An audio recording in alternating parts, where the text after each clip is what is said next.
हृदय कुंज में ऐसा पुष्प खिला,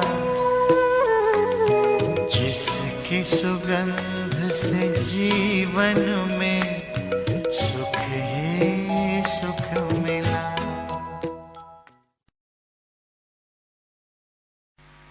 ओम शांति। यूनान के प्रसिद्ध दार्शनिक सुकरात के पास एक दिन एक व्यक्ति आया। सुना था ये बहुत बड़ा विचारक है, बहुत बड़ा दार्शनिक है, इसलिए ये व्यक्ति सुकरात से मिलने आया और सुकरात से कहा, क्या तुम्हें पता है तुम्हारे एक दोस्त के बारे में? तो सुकरात उससे कहता है कि इससे पहले कि तुम मुझे अपने उस दोस्त के बारे में बताओ, तुम्हें एक परीक्षा देनी होगी जिसे कहा है ट्रिपल फिल्टर टेस्ट। 3 फिल्टर, 3 प्रश्न होंगे। तो वो कहता है कौन से? तो वो सुकरात उससे कहता है, पहला तो ये फिल्टर है, ये प्रश्न है कि तुम जो मुझे अपने दोस्त के बारे में बताने वाले हो वो सत्य है? क्या वो 100% ट्रू है, सच है? तो वो व्यक्ति कहता है नहीं, सच तो नहीं है, मैंने दूसरों से सुना है। तो पहला प्रश्न था, पहला फिल्टर था कि जो तुम मुझे बताने वाले हो मेरे मित्र के बारे में वो सत्य है या नहीं है? तो कहता है वो मुझे पता नहीं। फिर अभी कहता है दूसरा फिल्टर, दूसरी परीक्षा, दूसरी टेस्ट, जो तुम मुझे मेरे मित्र के बारे में बताने वाले हो वो अच्छी बात है या बुरी बात है? तो वो व्यक्ति कहता है अच्छी बात तो नहीं है। तो कहता है चलो ये भी ठीक है, पहला तो तुम्हें यही पता नहीं वो सच है या झूठ है, दूसरी जो बात तुम मुझे बताने वाले हो अपने मित्र के बारे में, मेरे मित्र के बारे में, वो सच है या झूठ है, वो अच्छी है या बुरी है? तुम कहते हो बुरी बात है। तो कहता है फिर भी चलो तीसरा प्रश्न, जो बात तुम मुझे बताने वाले हो मेरे मित्र के बारे में, क्या उससे मुझे कोई फायदा होने वाला है? तो व्यक्ति कहता है मुझे नहीं लगता है कोई फायदा होगा। तो सुकरात उससे कहता है तुम मुझे ऐसी बात बताने वाले हो मेरे मित्र के बारे में, पहले तो ये पता नहीं वो झूठ है, वो सत्य है या झूठ है, किसी और से तुमने सुनी है, और दूसरी वो बात बताना चाहते हो जो बुरी बात है, और तीसरी ऐसी बात बताना चाहते हो जिससे मेरा कोई फायदा नहीं है। तो तुम क्या? हम्म हम्म रहने दो, तुम मुझे बताओ ही मत। अगर ऐसी बात है जो ये तीनों ही टेस्ट, तीनों ही फिल्टर पास नहीं करती है, तो तुम मुझे वो बात बताओ ही मत। इसे कहा जाता है विदेश में ट्रिपल फिल्टर टेस्ट। आज की अव्यक्तवाणी में बाबा ने ऐसी ही एक ट्रिपल फिल्टर टेस्ट बताई है। कौन सी? कौन सी है वो? क्या? कौन सी वो तीन टेस्ट है? हर कर्म करने से पहले और हर संकल्प करने से पहले क्या चेकिंग करो, और बाद में फिर प्रैक्टिकल। कौन सी चेकिंग करो? बाबा ने कहा है कोई भी संकल्प करने से पहले और कोई भी कर्म करने से पहले ये चेक करो, बाद में करना। कौन सी? अभी भी नहीं? हाँ? कौन सी ट्रिपल टेस्ट? हम्म? सबसे पहला तो प्यारे ते प्यारी वस्तु कौन सी है संसार की? एक बाप। दूसरा, बढ़िया से बढ़िया चीज कौन सी है संसार की? और तीसरा, इससे भी श्रेष्ठ, प्यारा, बढ़िया, श्रेष्ठ, लविंग, ब्यूटीफुल, एलिवेटेड। कोई भी संकल्प करने से पहले और कोई भी कर्म करने से पहले ये सोचो, मन कहाँ जाता है? जहाँ मन जा रहा है, क्या उससे भी प्यारे से प्यारी वस्तु, क्या बाप से भी प्यारे से प्यारी वो वस्तु है? बाप अति प्यारा है। मुरली में महावाक्य है, बाप कैसा है? अति प्यारा है। क्या उससे भी प्यारे से प्यारी कोई वस्तु है संसार में? वो वस्तु, चाहे संसार की वस्तु या व्यक्ति या कोई संबंध, परंतु बाप का जो संबंध है, क्या उससे भी प्यारे से प्यारा कोई संबंध है? क्या बाप जैसी चीज इस संसार में है? कितनी सूक्ष्म चेकिंग है ये। मन का स्वभाव है भागना, मन का स्वभाव है दौड़ना। चेक करो, चेंज करो, उसी घड़ी चेक करो। मुरली में और एक शब्द है, क्या? उसी घड़ी चेक करो कि मन कहाँ जा रहा है। मन को समझाओ, मन से बात करो, मन से रूरियान करो। हे मन, क्या चाहिए तुझे? किस ओर दौड़ रहा है? कहाँ जा रहा है? बढ़िया से बढ़िया वस्तु एक बाप ही है। श्रेष्ठ ते श्रेष्ठ वस्तु, चीज, व्यक्ति एक ही है। तो क्या करना है फिर? 1 मास का समय है। आज की तारीख क्या है? 18 दिसंबर। 18 जनवरी तक 1 मास।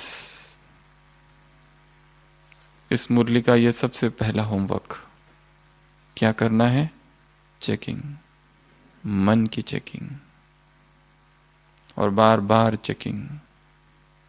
पहले तो देखना है वो जाता कहाँ है, उसकी गति किस ओर है, उसको किस में रस है। एक तरफ तो हम कह रहे संसार को छोड़ दिया, मरजीवा जन्म है, जीवंत मृत्यु है, लिविंग डेथ, परंतु मन अब भी दौड़ रहा है, अब भी भाग रहा है, अब भी रस है उसे मन के किसी कोने में छिपा हुआ। यह रस व्यक्ति में, संबंध में, देह में, संसार की वस्तुओं में, संसार के साधनों में, वैभव में, पुराने संस्कारों में। तो क्या करना है? ट्रिपल टेस्ट लगानी है, इसकी कसौटी पर उतारना है। हर व्यक्ति को और हर वस्तु को और हर साधन को और हर संस्कार को और हर संकल्प को और हर कर्म को, हर और बोल को और हर वृत्ति को, हर दृष्टि को। एक दूसरा महत्वपूर्ण होमवर्क बाबा ने इस मुरली में दिया है। जो बाबा सेवा केंद्रों के लिए कह रहे हैं, सेवा केंद्र का वातावरण शक्तिशाली बनाओ। वृत्ति से वायुमंडल, आत्माएं कमजोर है, रूहानी आकर्षण हो आत्माओं को। यहां आते ही ऐसा अनुभव हो जैसे रूहानी मंदिर में, किसी मंदिर में जा रहे हैं, खिंच खिंच कर आत्माएं आ जाए, उसके लिए बाबा ने 4 बातें बताई है। कौन सी 4 बातें? क्या करो सेवा केंद्र पर? क्या करो? 4 बातें करो। एक तो योग भट्टी, जिसको बाबा ने कहा याद का प्रोग्राम। दूसरा स्नेह मिलन। तीसरा ज्ञान के रूरियान। और चौथा धारणा युक्त क्लास। ये बातें बाबा ने सेवा केंद्रों के लिए कही है और वहां के वातावरण को शक्तिशाली बनाने के लिए कही है। परंतु हम सोच रहे थे ये बातें 4 जो है ये अपने मन में करनी है, अपने लिए, अपने साथ। सबसे पहला योग का प्रोग्राम अर्थात याद की भट्टी अर्थात योग भट्टी, स्वयं ही स्वयं की योग भट्टी का प्रोग्राम बनाना है।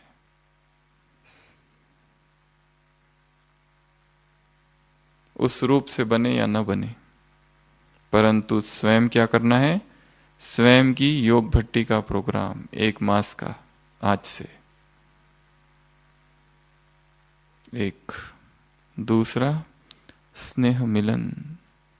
वहां बाबा कह रहे बाहर की आत्माओं के लिए, यहां स्नेह मिलन अपने ही मन में मनाना है। जिन जिन आत्माओं के प्रति मन में द्वेष, घृणा, ईर्ष्या या असम्मान का भाव है, उन आत्माओं के लिए अपने मन में, अपने मन के तीर्थ में, अपने मन के सेवा केंद्र में क्या करना है? स्नेह मिलन मनाना है उन आत्माओं से। कुछ को माफ कर दो और कुछ से माफी मांग लो, कुछ को धन्यवाद दे दो, परंतु यह स्नेह मिलन मन में मनाना है। जब तक मन पकड़े हुए है किसी के अवगुण को, चित्त पर धारण किए हुए है, गांठ है मन में कोई, जहां गांठ होती है गन्ने में वहां रस नहीं होता।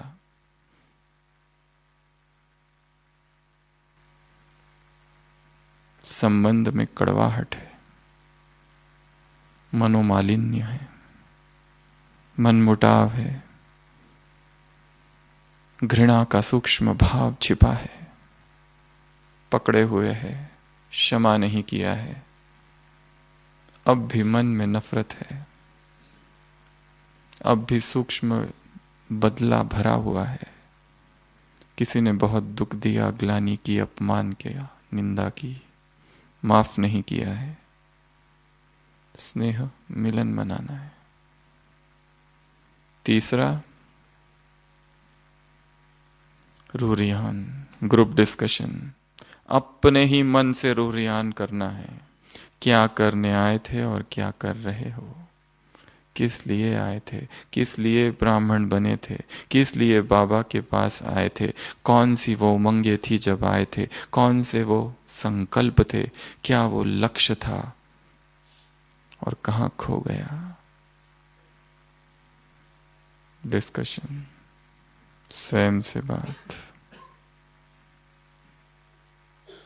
चौथा धारणा युक्त क्लासेस।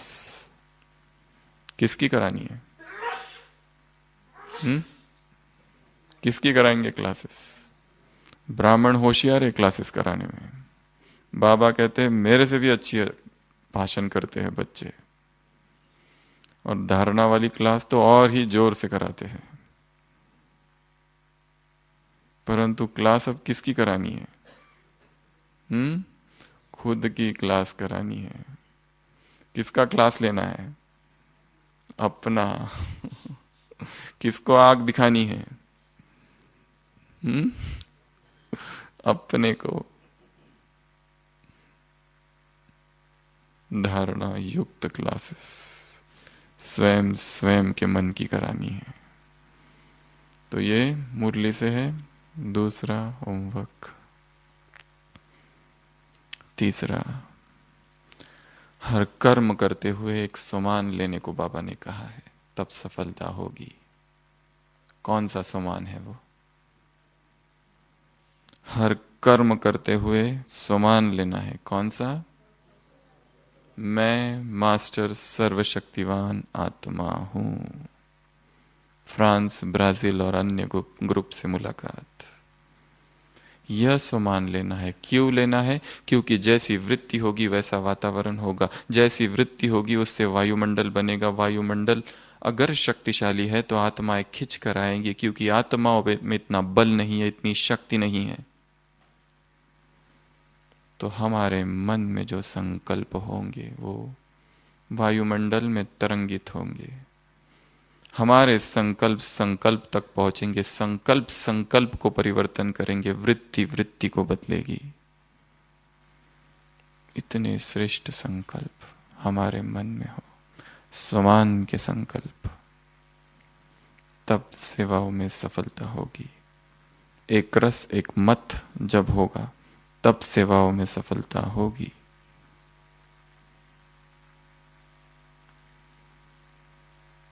तो हर कर्म करते हुए बीच बीच में क्या करना है? सम्मान का अभ्यास। चौथा होमवर्क, माया जीत। क्या बनना है? माया जीत। इस माया को जीतना है। लड़ाई है, पढ़ाई है और चढ़ाई है इस जीवन में। You are at war with Maya. हमारी लड़ाई माया से है। तो माया से जीतने के लिए बाबा ने कुछ बातें बताई है। कौन कौन सी? क्या करो माया जीत बनने के लिए? राजीव भाई, क्या करना है माया जीत बनने के लिए? माया जीत बनने के लिए सबसे पहले स्वयं को क्या करना है? बिजी रखना है। क्या करना है? बिजी रखना है। किस में बिजी रखना है स्वयं को? कमाई करने में बिजी रखना है। कौन सी कमाई करनी है? तुम कौन हो जो कौन सी कमाई कर रहे हो? कौन हो तुम जो कमाई कर रहे हो, और कौन सी कमाई कर रहे हो, और कैसी ये कमाई है? कौन सी अदृश्य कमाई हो कहे ये? मस्तक पर बाप दादा चमकता हुआ सितारा देख रहे। बाबा पद्मा पदम भाग्यशाली आत्माओं को देख रहे, एक एक आत्माओं को देख रहे जो पद्मों की कमाई कर रहे। ऐसी पद्मों की कमाई करने वाले तुम बिजनेस मैन हो, ऐसे उद्योगपति हर कदम, हर पल, हर समय कमाई कर रहे हो। श्रेष्ठ ते श्रेष्ठ हो, तो इसी में बिजी रहना है। अगर इसमें बिजी रहा तो रहेंगे तो क्या होगा? माया आएगी, परंतु देखेगी क्या? बिजी है तो दरवाजे से ही लौट जाएगी। एक तो माया लौट जाएगी, और क्या होगा बिजी रहने से? टाइम वेस्ट नहीं होगा। और क्या होगा बिजी रहने से? बिजी रहने से क्या होगा निखिलेश भाई? हर कार्य इजी हो जाएगा। और बिजी रहने से क्या होगा? व्यर्थ में नहीं जाएगी आत्मा। और बिजी रहने से क्या होगा? स्थूल कार्यों में भी अगर कोई बिजी रहता है तो क्या होता है? माइंड एक्टिव रहता है, माइंड प्रोडक्टिव रहता है, माइंड रचनात्मक रहता है, थकता नहीं है, व्यर्थ की बातों में नहीं जाता है, निगेटिव में नहीं जाता है, पर चिंतन पर दर्शन में नहीं जाता है, और अपने कार्य में उन्नति करता है, संतुष्टता का भाव जागता है। अगर कोई बिजी रहे तो स्वामी दयानंद सरस्वती से किसी ने कभी पूछा था कि आप तो ब्रह्मचारी हो, तेजस्वी हो, क्या काम विकार आपको नहीं सताता?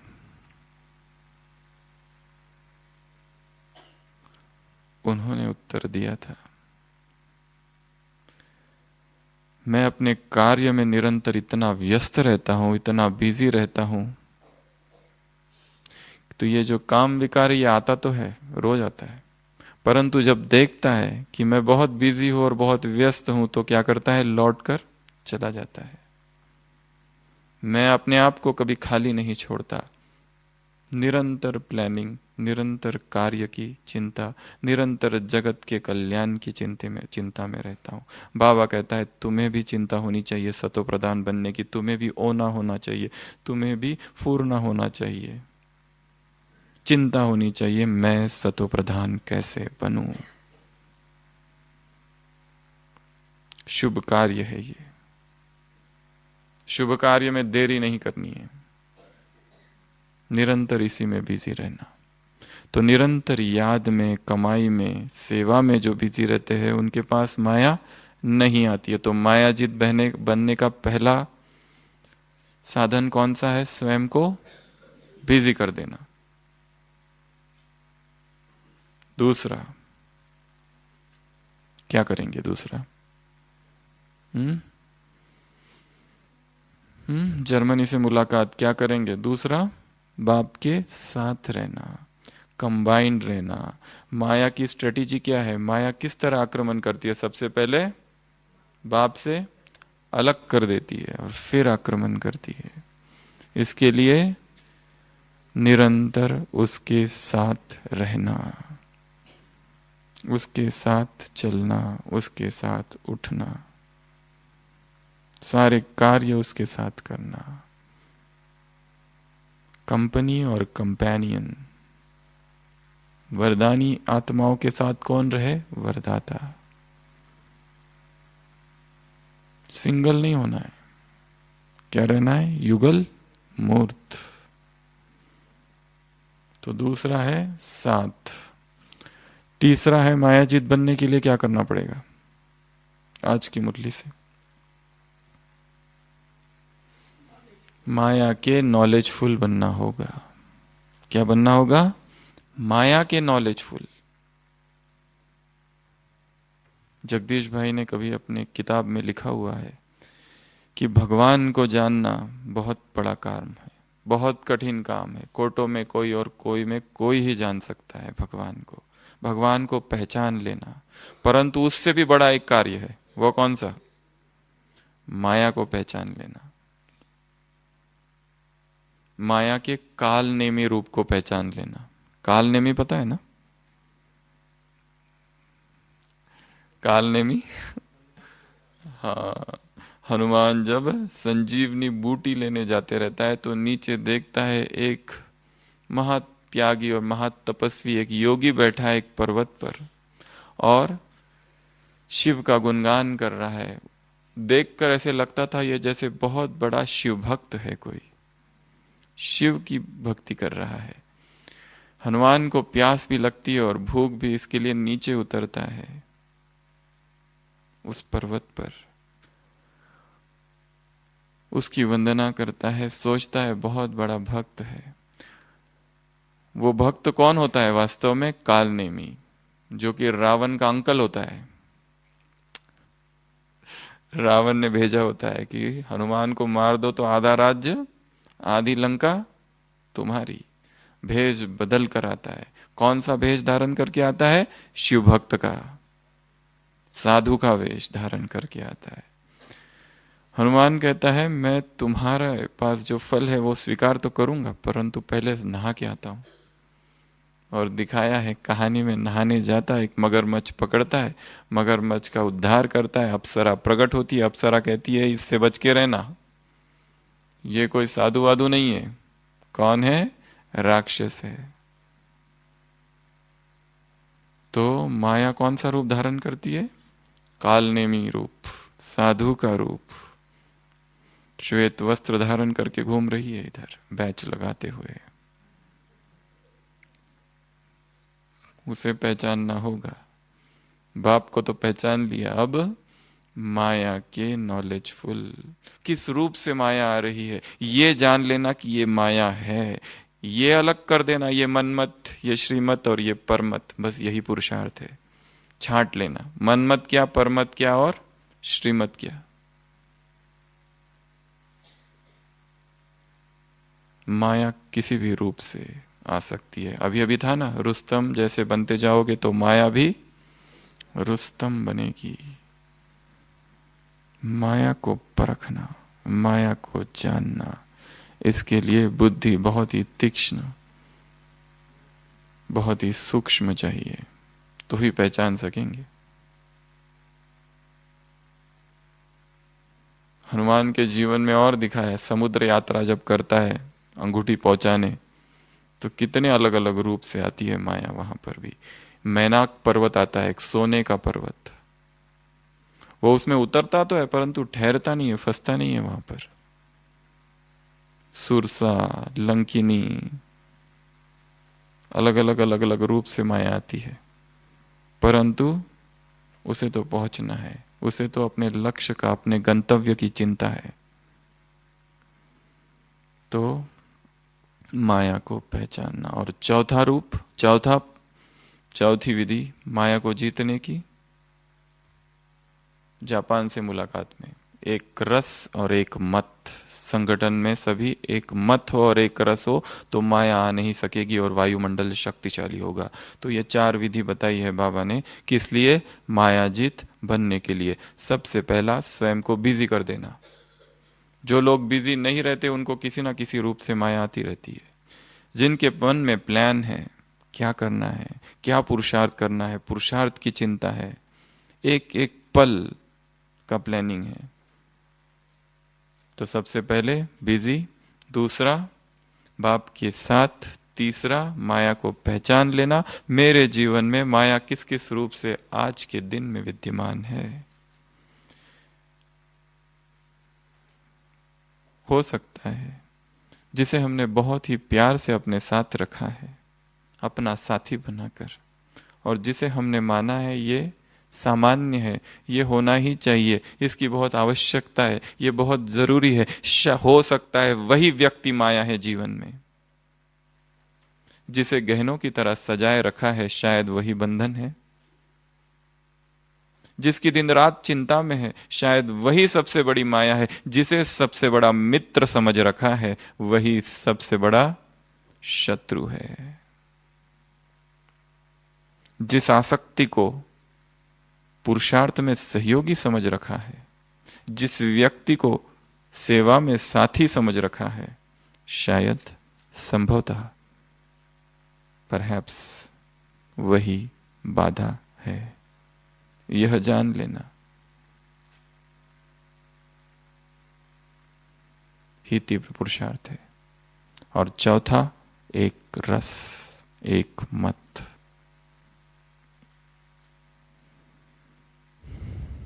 आज की मुरली में बाबा ने बहुत महत्वपूर्ण विषय पर चर्चा की है, और इस यज्ञ के अंतरिक्ष में सूर्य की भांति चमकने वाला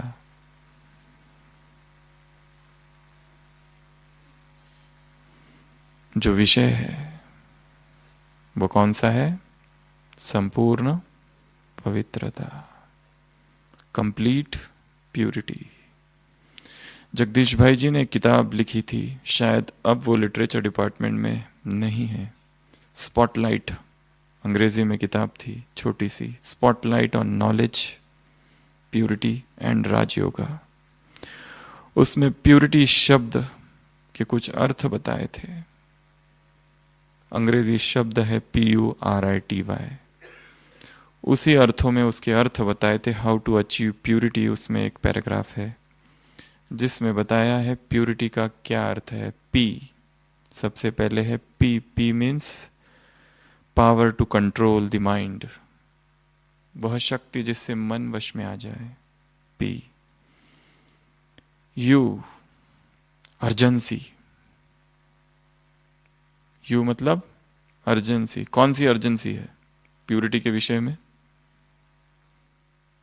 आपातकालीन सिचुएशन है, तुरंत संसार में आग लगी है विकारों की।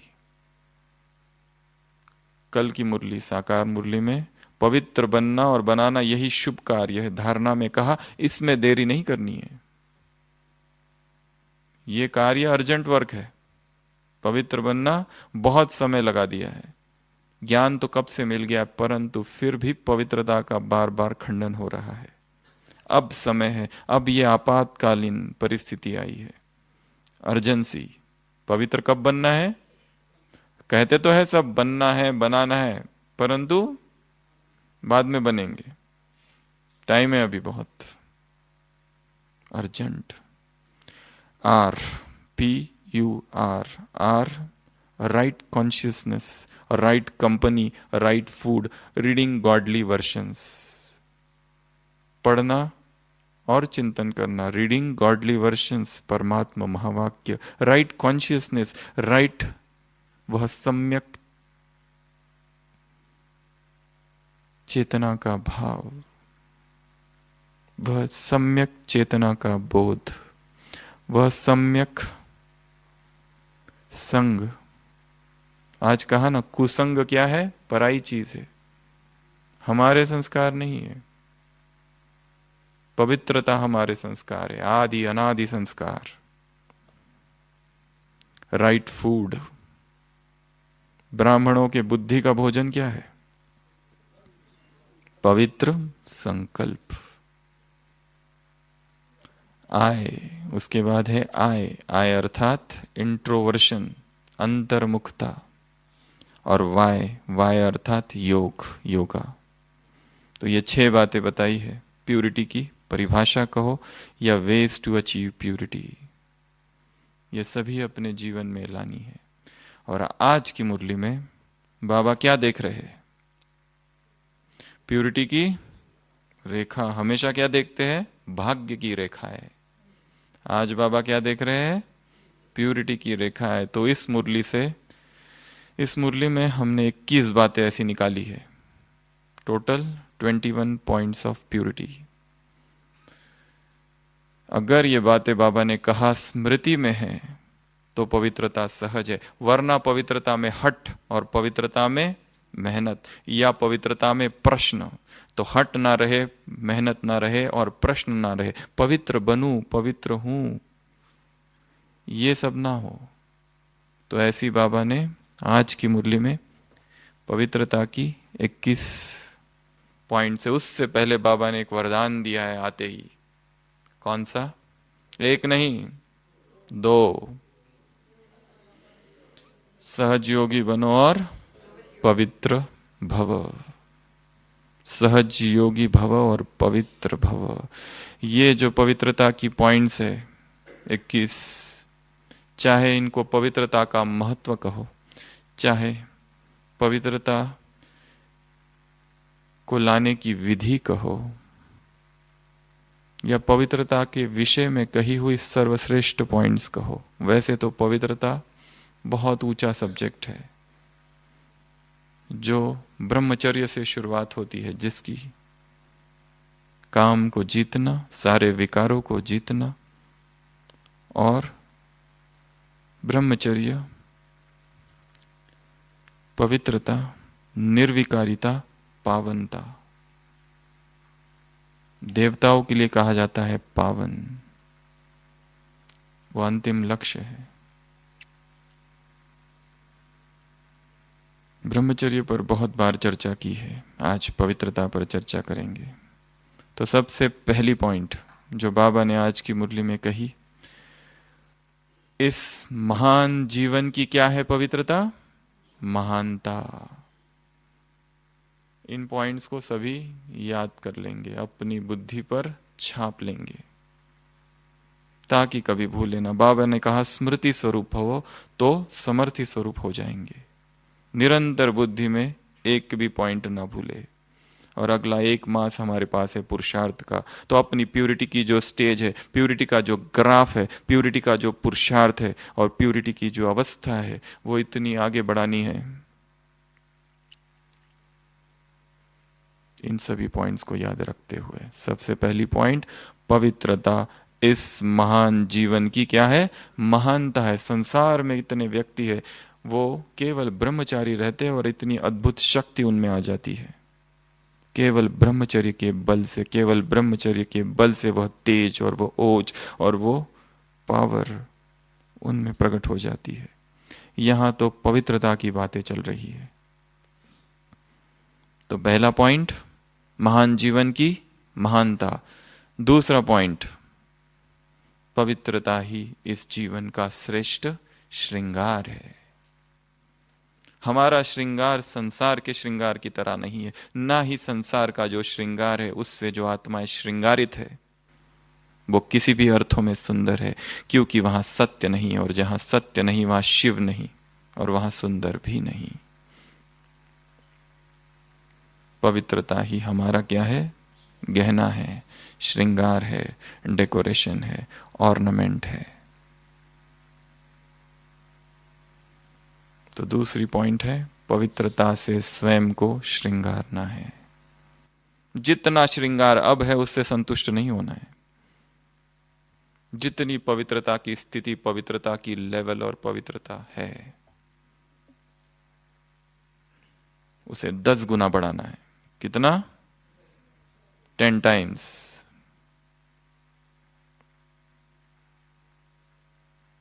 तीसरा पॉइंट, पवित्रता ही श्वास है इस जीवन का।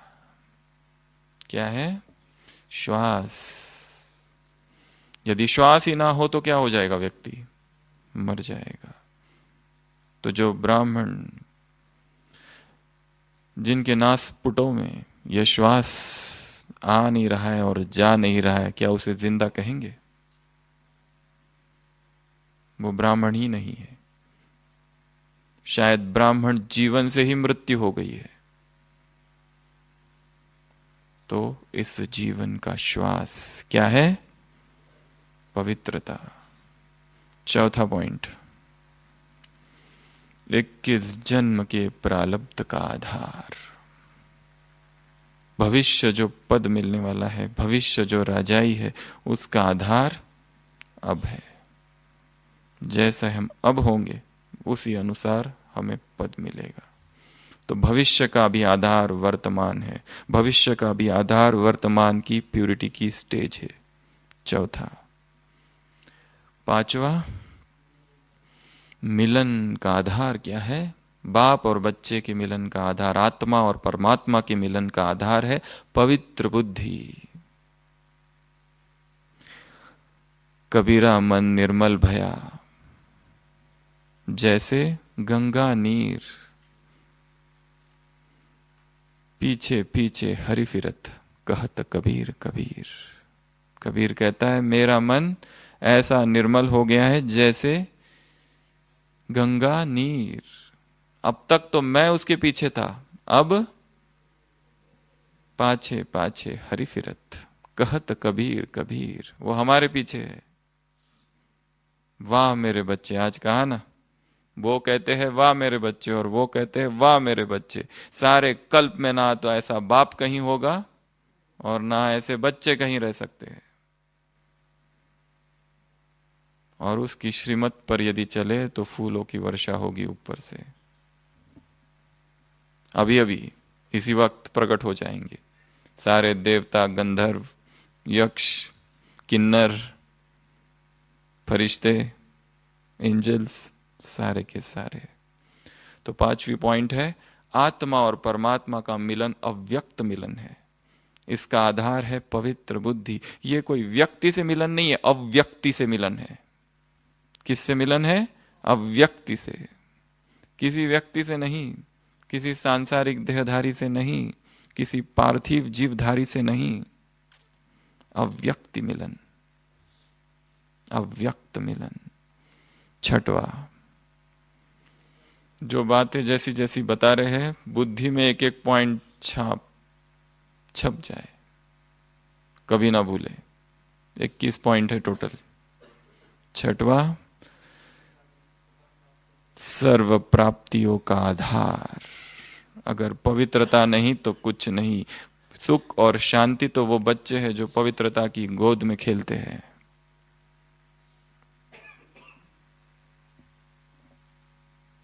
सर्व प्राप्तियां का आधार है संपूर्ण पवित्रता। अगर जीवन में प्राप्ति का अनुभव नहीं, यदि जीवन में असंतुष्टता है, दुख है, दर्द है, गम है, पीड़ा है, शायद संभवतः परहैप्स कहीं ना कहीं पवित्रता में कमी है। सातवां, पूज्य पद का आधार। परम पूज्य पद का आधार भी क्या है? पवित्रता। परम पूज्य पद हम लेंगे द्वापर का, उसका भी आधार क्या है? अब की पवित्रता। यहां जितनी हमारी पवित्रता श्रेष्ठ, उतनी हमारी जड़ मूर्तियों की पूजा भी उसी अनुसार होगी। पूज्य जो हम बनेंगे उसी आधार से। आठवां, लाइफ, अंग्रेजी शब्द का प्रयोग किया है बाबा ने। ब्राह्मणों की क्या है पवित्रता? लाइफ है, जीवन है। पवित्रता है तो जीवन, पवित्रता नहीं तो मृत्यु। इस जीवन से ही मृत्यु। यदि अब भी चित्त में, मन में, भाव में, भावनाओं में, कल्पनाओं में, फैंटेसी में, इमेजिनेशन में, फैंसी में, शब्द में, वृत्ति में, कर्म में, कर्म तो बहुत दूर की बात है, में भी यदि अपवित्रता आ रही है तो इसे मृत्यु ही कहा जाएगा। वो आया है और हम मरे पड़े हैं।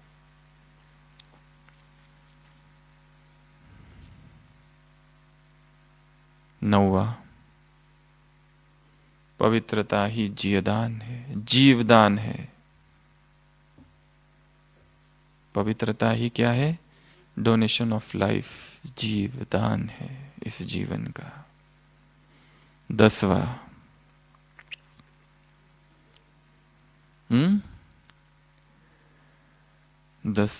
अनादि आदि स्वरूप है। पवित्रता ही क्या है? हमारा अनादि और आदि स्वरूप है। यही अनादि रूप है अपना। अभी अभी गीत सुना, कल्प कल्प के भाग्य भवन की ये आधारशिला। तो हमारा अनादि स्वरूप, हमारा आदि स्वरूप, जब हम देव थे तब भी हम संपूर्ण पवित्र थे।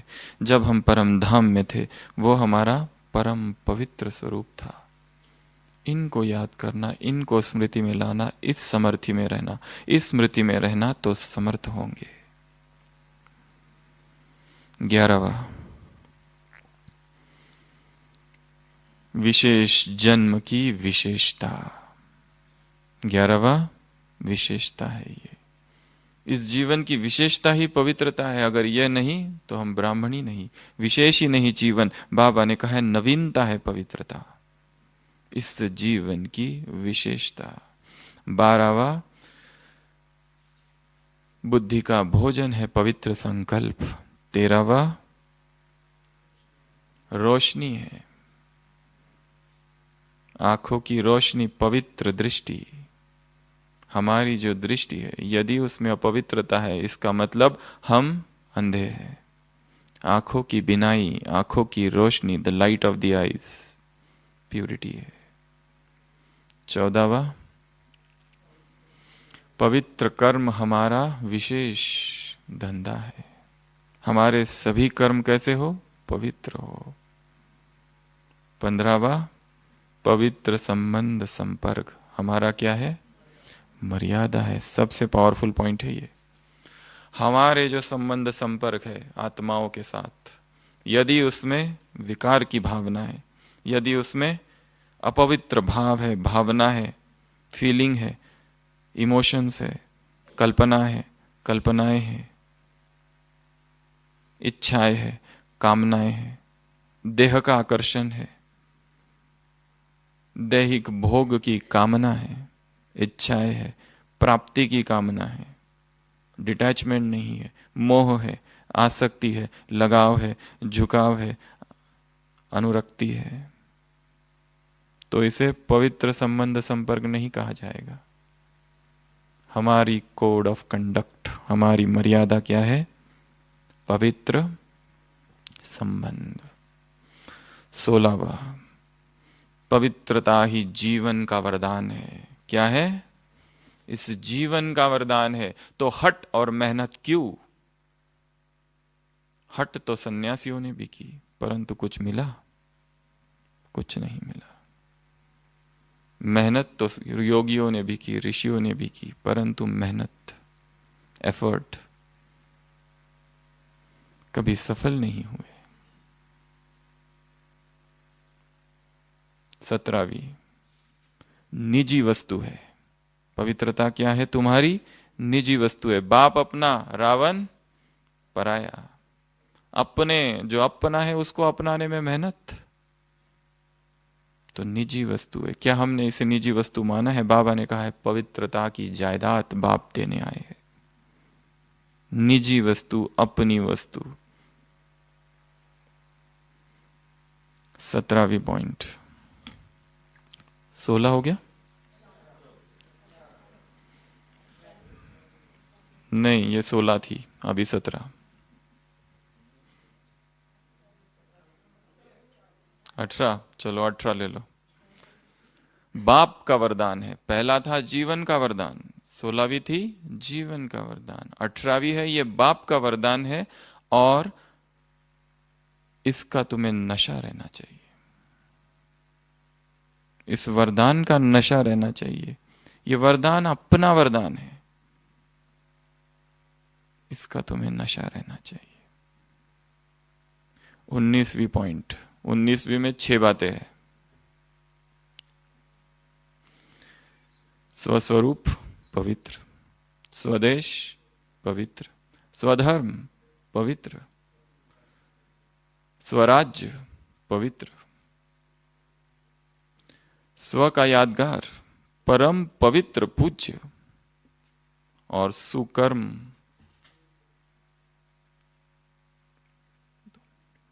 सुकर्म का स्वभाव क्या है?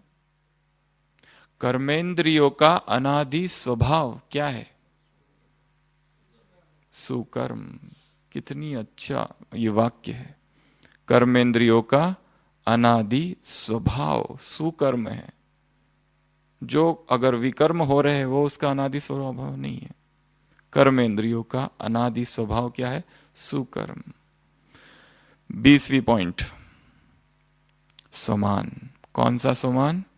मैं परम पवित्र आत्मा हूं, यह है स्वमान। इस स्वमान में हर कर्म करो। स्वमान जहां है वहां पर देहभान, देहाभिमान, देह अहंकार नहीं। 21वीं पॉइंट और अंतिम पॉइंट कौन सी? कौन बताएगा? उसके बाद में एक छोटा सा योग का प्रयोग करेंगे। तो कौन सी वो 21वीं पॉइंट है? वो है बीच में, परंतु लास्ट पॉइंट है नेचुरल पवित्रता का आधार क्या है? एक बाप दूसरा न कोई, लवलीन रहना एक बाप में। एक बाप दूसरा न कोई, ये नेचुरल पवित्रता है। तो पवित्रता की यह 21 बातें हैं। मुरली फिर से पढ़ना, फिर से निकालना, फिर से ढूंढना। बीच की कुछ कुछ बातें हमने छोड़ी है। तो अभी सभी अलर्ट होके बैठेंगे। एक योग का छोटा सा प्रयोग करेंगे और उसके बाद जो 2-4 छोटी मोटी जो बातें छूटी है उस पर फिर चर्चा करेंगे। इस योग के प्रयोग में हमें इस ब्राह्मण परिवार को ही पवित्रता की सकाश देनी है। अगर ये ब्राह्मण परिवार पवित्रता में एक एक आत्मा पवित्र हो जाए, शक्तिशाली हो जाए, तो सारी संसार की जो बची कुची आत्माएं हैं उनको पवित्रता की प्रेरणा, पवित्रता की सकाश, पवित्रता के वाइब्रेशंस, पवित्रता के प्रकंपन स्वतः ही प्राप्त होंगे।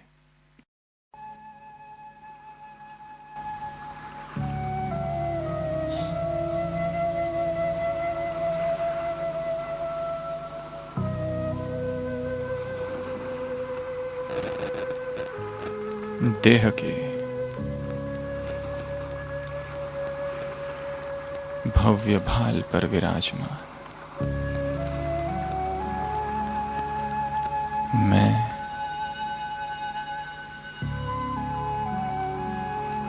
एक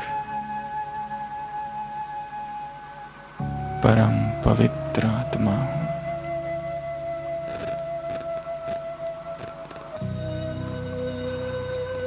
संपूर्ण पवित्र,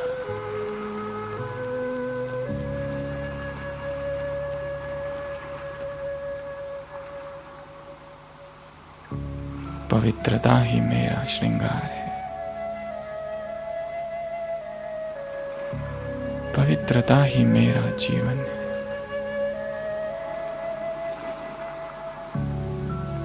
पवित्रता ही इस जीवन का श्वास है।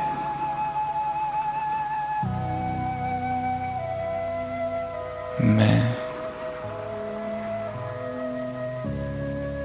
इस संसार की सबसे अधिक पवित्र आत्मा हूं। मस्तक पर चमकती मणि हूं।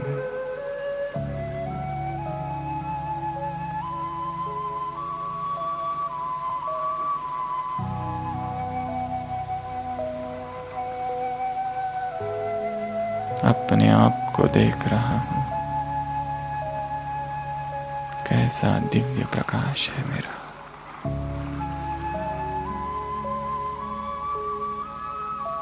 चारों ओर यह पवित्र कंपन, यह पवित्रता की रश्मियां,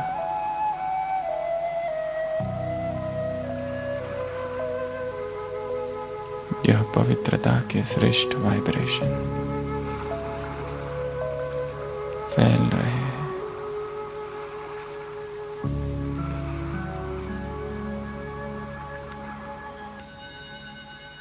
मेरा ये स्थूल देह अदृश्य हुआ और मैं पा रहा हूं स्वयं को सूक्ष्म वतन में,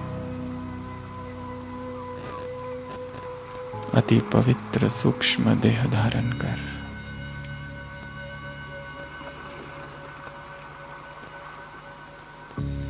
पवित्रता के सूर्य बाप दादा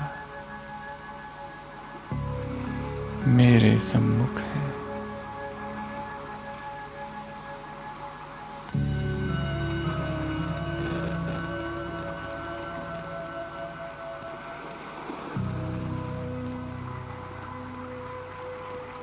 भगवान का वरदानी हस्त सिर पर।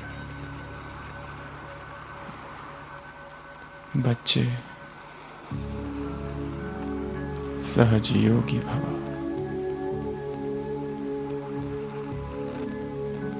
बच्चे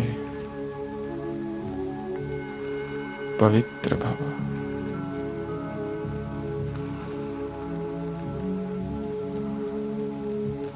मस्तक पर बाबा तिलक दे रहे। बच्चे विजयी रत्न भव।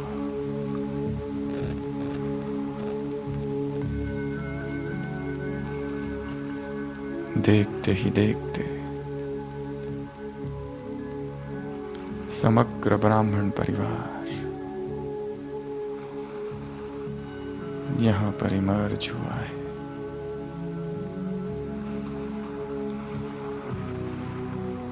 बाबा के नैनों से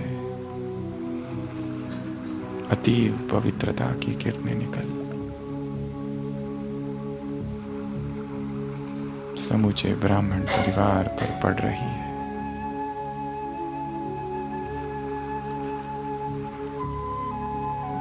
मैं फरिश्ता बाप दादा के साथ हूं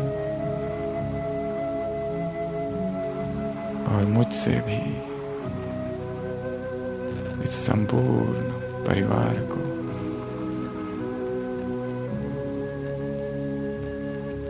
पवित्रता की किरणें जा रही है। यह किरण एक छत्र छाया बन गई है। एक एक वरदानी आत्मा स्वयं को वरदाता के साथ अनुभव कर रही है। हर आत्मा का एक एक संकल्प पवित्र बन चुका है। एक एक स्वप्न पवित्र हो गया है।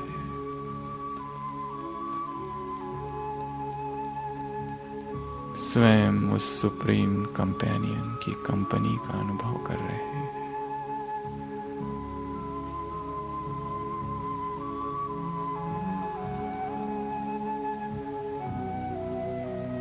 सभी मेहनत से,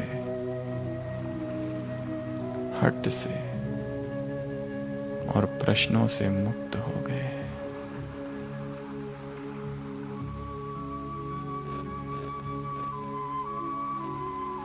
यह ब्राह्मण परिवार एक अद्भुत ऊर्जा से भर गया है।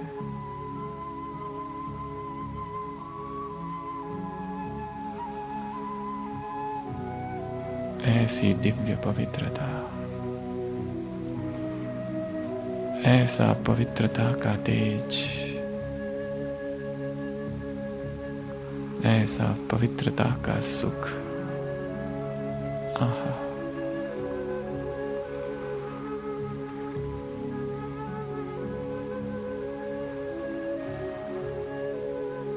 अब एक एक आत्मा, हर एक ब्राह्मण आत्मा नीचे उतर रही है। विश्व के कोने कोने में फैल चुकी है।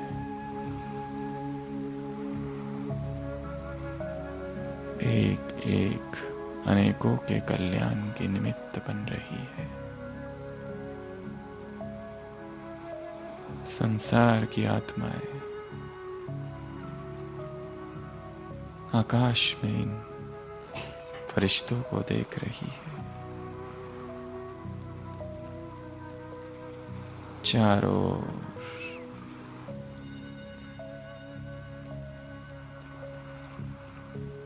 इस भूमंडल पर पवित्रता के फरिश्ते ही फरिश्ते। पवित्रता का कैसा ये सैलाब आया है।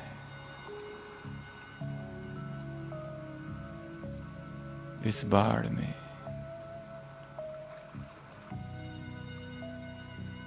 सारे पाप, सारे विकर्म नष्ट हो रहे हैं। यह वसुंधरा पुनः अपने अनादि स्वरूप में, हर आत्मा अपने शुद्ध स्वरूप में स्थित हो गई है। चारों ओर परमात्मा प्रत्यक्षता।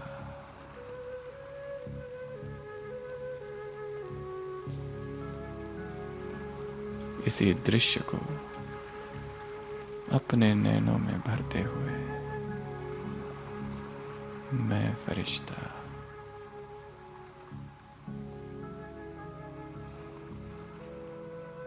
बाप दादा के सामने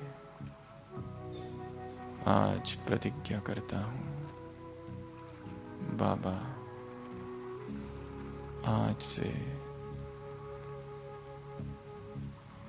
केवल और केवल मस्तक मणि को ही देखूंगा। बाबा आज से संपूर्ण पवित्रता का व्रत मैं लेता हूं। मेरा हर संकल्प, मेरी दृष्टि, मेरा हर बोल, मेरा हर कर्म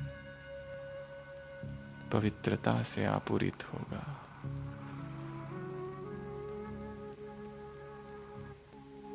भगवान को ये वचन मैं आज दे रहा हूं और इस वचन को देकर, प्रभु वरदान को लेकर मैं फरिश्ता पुनः इस तन में वापस आता हूं। ओम शांति। तो सभी इस पवित्रता के व्रत को धारण करेंगे, स्वयं को रोज याद दिलाएंगे। 15 नवंबर 2003 की एक मुरली है जिसमें बाबा ने पवित्रता के लिए पावरफुल डायरेक्शंस दिए हैं। उन डायरेक्शंस को पढ़ना, उनका पालन करना, और पवित्रता के लिए इस मुरली में जो विधि बाबा ने बताई है वो है बाप को साथी बनाना, कंबाइंड रहना, युगल मूर्त रहना, पवित्रता को अपनी वस्तु समझना, निजी वस्तु समझना। ये सारी बातें हमें करनी है। पवित्रता की प्लानिंग बनानी है अगले 1 मास के लिए। मुरली में तो बाबा ने और बहुत सारी बातें कही है, परंतु सभी अपने अपने लिए इस मुरली से होमवर्क निकालेंगे। और एक और बात सबको होमवर्क दे रहे, एक सर्वश्रेष्ठ पवित्रता की कमेंट्री स्वयं स्वयं के लिए हर एक को निर्माण करनी है। बाबा ने कुछ ग्रुप से मुलाकात की है, जर्मनी से मुलाकात की है, जापान से मुलाकात की है। कहा है बाबा ने पहले ही आह्वान किया है उनको। डॉल कहा है, गोल्डन डॉल, फैन को याद किया, फ्लैग को याद किया, रूहे गुलाब को याद किया, कुछ उनको होमवर्क दिए। जर्मनी से बाबा ने बात की, कुछ ग्रुप से भी बात की। तो इस मुरली को फिर से अच्छे से पढ़ेंगे और पवित्रता के संबंध में बाबा ने और क्या क्या कहा है उन सभी महावाक्यों को कह पढ़ेंगे और प्रतिज्ञा स्वयं से भी और बाबा से भी। 169 की मुरली में बाबा ने कहा है रोज स्वयं से भी प्रतिज्ञा करो और बाप से भी प्रतिज्ञा करो, और इस प्रतिज्ञा को रोज अमृत वेले के बाद क्या करो, रिवाइज करो। समय हो रहा